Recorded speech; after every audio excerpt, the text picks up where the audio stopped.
me is pointing toward. I'm not worried, I'll follow the board. He pop my head open like a door. Pop his head open like a door.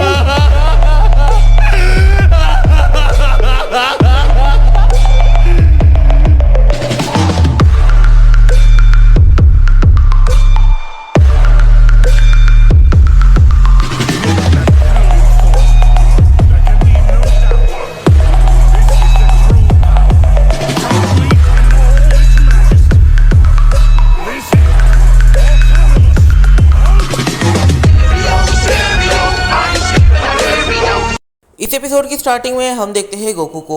इस point पर Goku एक चीज़ काफ़ी अच्छे से जानता है कि जब वो साइयन से ये कह रहा था कि जिरेन उसका शिकार है और टोपो वेजिटा का शिकार है, तब ब्रोली का ध्यान हमारे ऊपर बिल्कुल भी नहीं था। इसकी वजह से ब्रोली ने गोकू वेजिटा की बातें बिल्कुल भी नहीं सुनी और यहाँ पर जो ब्रोली है वो धीरे धीरे कर जिरेन की ओर बढ़ रहा है। इस पॉइंट पर जो ब्रोली है वो जिरेन के साथ बैटल करना चाहता है, मतलब कि ब्रोली ये समझ चुका है कि यहाँ पर यूनिवर्स 7 के कैरेक्टर्स के बाद कोई स्ट्रॉन्गेस्ट है तो फिर वो जिरेन है। गोकू एकदम से सब देख लेता है, वो अपनी मास्टर अल्ट्रा इंस्टेंट ट्रांसफॉर्मेशन में चले जाता है और ब्रोली की तरफ बढ़ने लग जाता है। वो एकदम से ब्रोली के सामने आता है। इस पॉइंट पर ब्रोली काफ़ी ज़्यादा तेज़ी से मूव कर रहा था और यहाँ पर जो सारे एंजल्स हैं वही ब्रोली के मूवमेंट को देख सकते थे, पर अचानक से गोकू अपनी मास्टर अल्ट्रा इंस्टेंट में जाकर ब्रोली के सामने आ जाता है। यहाँ पर ब्रोली जो जिरेन के ऊपर अटैक कर रहा था वो एकदम से रुक जाता है। यहाँ पर सारे ही एंजल्स इस चीज़ को देखकर थोड़े बहुत शॉक होते हैं, क्योंकि यहाँ पर वो अल्ट्रा इंस्टेंट की को काफ़ी अच्छे से जानते हैं। यहाँ पर वीज भी थोड़ा बहुत शॉक था, क्योंकि वीज को ऐसा लगा था कि गोकू के पास सिर्फ अल्ट्रा इंस्टेंट है, पर यहाँ पर गोकू ने मास्टर अल्ट्रा इंस्टेंट का यूज़ किया। इस पॉइंट पर गोकू ब्रोली के साथ बात करता है। इस टाइमिंग पर जो ब्रोली है वो गोकू की इस बात से चिढ़ जाता है। इसके पीछे काफ़ी बड़ी वजह है। असल में थोड़ी देर पहले ब्रोली की नज़र टोपो पर गई थी। उसे लगा था कि हो सकता है यहाँ पर टोपो स्ट्रॉन्गेस्ट हो, और तब वेजिटा ने आकर उसे ऐसे ही रोक लिया था, और अब यहाँ पर गोकू ने उसे रोक लिया है। इस एक रीज़न की वजह से ब्रोली काफ़ी ज़्यादा भड़क चुका है और अब फाइट 1 स्टार्ट होने वाली है। हम देखते हैं यूनिवर्स 11 के एक कैरेक्टर को जिसका नाम डिस्पो है। इस पॉइंट पर डिस्पो किसे तो कहता है वाकई में वो तुम्हारा फादर है। मुझे बिल्कुल भी ऐसा नहीं लगा था। वो इस टाइम पर काफ़ी ज़्यादा यंग देखने को मिलता है। ऐसा लगता है कि वो तुम्हारा बड़ा भाई है, ना कि तुम्हारा फादर। और डिस्पो एकदम से अटैक करने के लिए आगे बढ़ता है। हम देखते हैं डिस्पो को। इस पॉइंट पर डिस्पो ने गोहान के ऊपर अटैक करने की कोशिश करी है, पर गोहान ना ही इस अटैक को डॉज करता है ना ही इस अटैक को झेलने की कोशिश करता है। वो एक जगह पर इमोशनलेस तरीके से खड़ा रह रहा था। जैसे ही डिस्पो एक पंच मारता है, उसका पंच हवा में ही रुक जाता है। उसे ऐसा लगता है कि उसने एक वॉल के ऊपर पंच किया। इस पूरी चीज़ को हिट देख लेता है और यहाँ पर हिट इनकी बैटल में इंटरफेयर करने की कोशिश करता है, ताकि वो उन दोनों में से किसी एक कैरेक्टर को तो टेक डाउन कर ही दे, कोई एक तो एलिमिनेट हो हिट की मदद से। इस पॉइंट पर हिट इस बैटल में इंटरफेयर करता है और वो गोहान पर अटैक करने की कोशिश करता है। उसे ऐसा लगता है कि इस पॉइंट पर गोहान थोड़ा सा बिजी होगा उसे रोकने में, पर यहाँ पर जो हिट है वो भी गोहान का कुछ भी नहीं कर पाता। जैसे ही हिट इस बैटल में इंटरफेयर करता है, गोहान के चेहरे पर एक हल्की सी स्माइल आती है और गोहान इस टाइमिंग पर हिट को इशारा करता है कि आ जाओ, और यहाँ पर हिट और जो डिस्पो है ये दोनों मिलकर गोहान से बैटल करने लग जाते हैं। इस टाइमिंग पर डिस्पो अपनी स्पीड दिखाता है और एक काफ़ी ज़्यादा डेंजरस अटैक गोहान की तरफ करता है। इस पॉइंट पर गोहान इस अटैक को देखकर भी अनदेखा कर देता है। यहाँ पर जो डिस्पो है वो समझ नहीं पा रहा था कि गोहान आखिर करना क्या चाहता है। एक तो गोहान ओवरपावर्ड है या फिर गोहान पूरी तरीके से पागल हो गया है। इस मोड पर डिस्पो का ये जो अटैक है ये गोहान के आर पार निकल जाता है और इस अटैक का जो डैमेज है वो सीधा हिट को जाकर लगता है।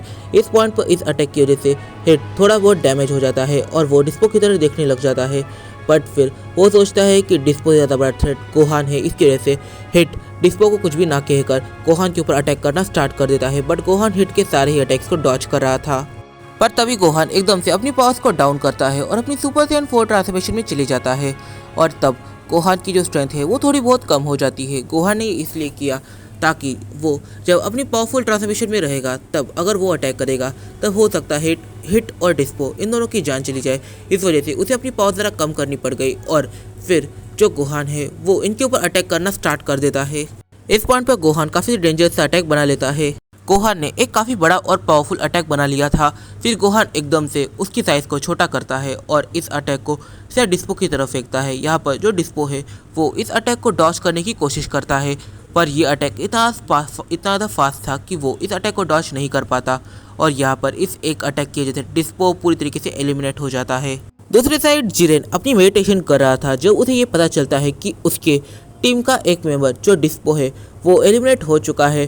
तब जिरेन अपनी आंखें खोलता है और वो एकदम से गोहान की तरफ देखने लग जाता है।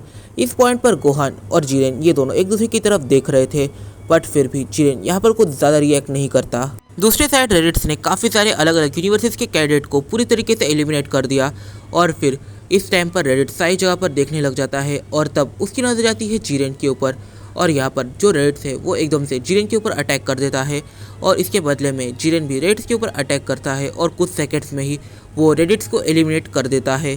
दूसरे साइड केल और कलीफला ये दोनों बारडॉग से बैटल कर रही थी। इस पॉइंट पर जो केल और कलीफला है वो वाकई में सवाल पूछती है कि वाकई में क्या तुम सन गोकू के फादर हो। यहाँ पर जो बारडॉग है वो कहता है कि उसका नाम सन गोकू नहीं, उसका नाम कैकेरॉट है। हाँ, और सही बात कि मैं उसका फादर हूँ या नहीं, तो हाँ मैं उसका फादर हूँ। इस टाइम पर केल और कलीफला उनसे और एक सवाल पूछती है कि आखिर जब तुम्हारे यूनिवर्स के बाकी सेंस एक अजीब सुपर सेल में जाते हैं जिसमें उनके हेयर पूरी तरीके से ब्लू हो जाते हैं, उस जगह पर जब तुम ट्रांसफॉर्म करते हो तो तुम्हारे हेयर पिंक कैसे होते हैं।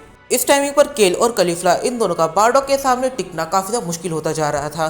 इस एक रीज़न की वजह से केल और कलीफला इन दोनों को ही फ्यूजन करना पड़ा और ये एक डांसिंग फ्यूजन था और इसे हम कैले नाम देंगे।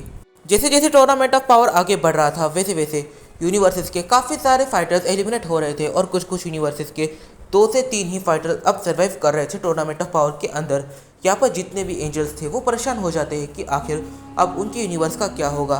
पर यहाँ पर जो यूनिवर्स 7 है और यूनिवर्स 11 है ये दोनों ही यूनिवर्स डोमिनेट कर रहे थे। यूँ तो तुम्हारे मजे को किरकिरा करने आ चुका हूँ मैं रेक्स वाइटी।